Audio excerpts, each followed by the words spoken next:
وَمَا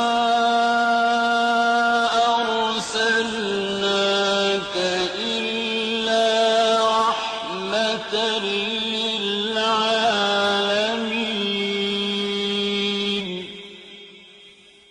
نبی کریم صلی اللہ علیہ وسلم بنی نوع انسان کے لیے اللہ کے آخری نبی ہیں، اور آپ پر نازل ہونے والی کتاب قرآن مجید اللہ تعالی کی آخری کتاب ہے، لہذا نبی کریم صلی اللہ علیہ وسلم کی پاکیزہ زندگی امت مسلمہ کے لیے تا قیامت واجب الاتباع، رشد و ہدایت کا ابدی سرچشمہ اور ذریعہ نجات ہے۔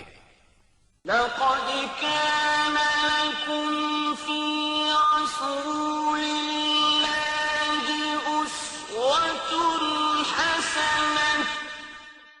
یقیناً رسول اللہ کی زندگی تمہارے لیے بہترین نمونہ ہے، لہذا رحمت للعالمین کی سیرت مطہرہ کا مطالعہ ہر مسلمان کی زندگی کا لازمی حصہ قرار پایا۔ ہمارے رسول مقبول محمد صلی اللہ علیہ وسلم کی ولادت باسعادت موسم بہار میں پیر کے دن صبح صادق کے بعد اور طلوع آفتاب سے پہلے 9 ربیع الاول سن عام الفیل 20 یا 22 اپریل 571 عیسوی کو مکہ مکرمہ میں ہوئی۔ پیر کا دن آپ کی مبارک زندگی میں بڑی اہمیت کا حامل ہے۔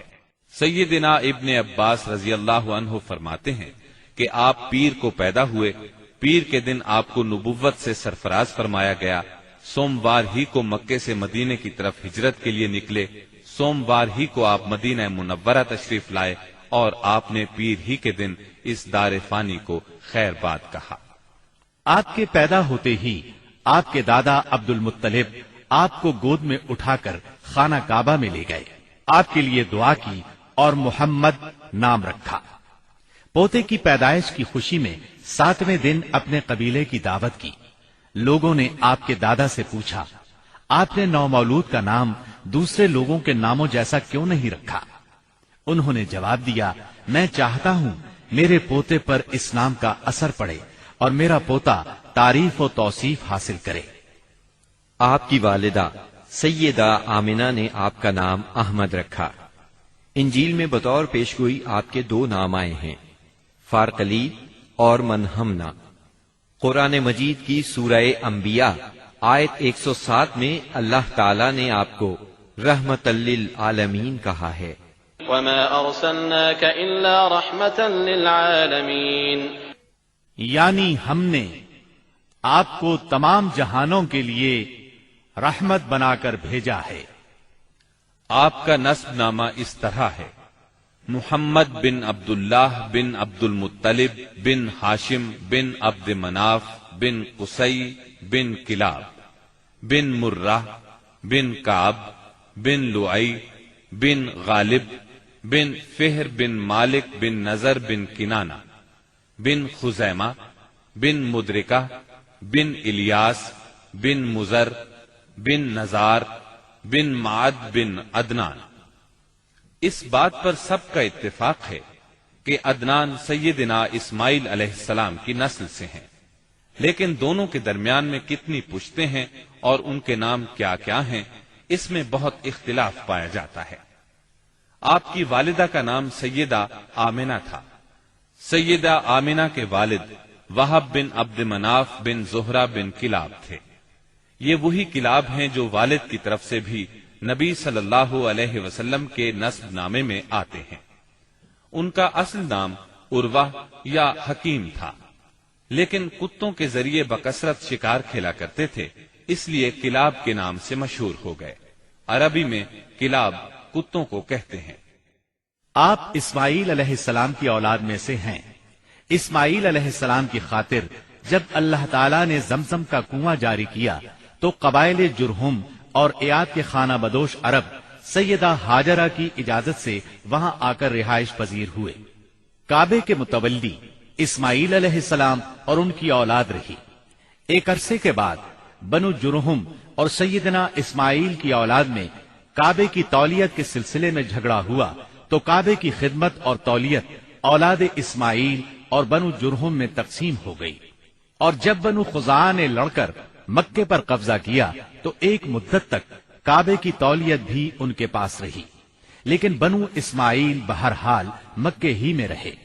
ان کے ایک فرد کلاب نے شمالی عرب میں قبیلہ قزاعہ میں شادی کی، اس سے قصی پیدا ہوئے۔ وہ جوان ہو کر اپنے قبیلے میں واپس آ گئے۔ خسر کی وفات کے بعد قصی نے اپنے ننہال کی مدد سے بنو خزاعہ کو مجبور کیا کہ وہ شہر چھوڑ کر مضافات میں جا بسا۔ بنو خزاعہ کے سردار نے کعبے کے قیمتی چڑھاووں کو زمزم کے کنویں میں ڈال کر اس کو پاٹ دیا اور کنواں غائب ہو گیا۔ پھر قصی کو بہت بڑا اقتدار حاصل ہوا، اس کی اولاد پھلی پھولی اور اسے قوم کا بہت بڑا سردار تسلیم کیا گیا۔ قصی نے مکے میں ایک شہری مملکت کا آغاز کیا، وہاں دار الندوہ یعنی پارلیمنٹ اور ٹیکس کے نئے محکمے قائم کیے، لیکن وفات کے وقت حکومت اپنے بچوں میں تقسیم کر دی۔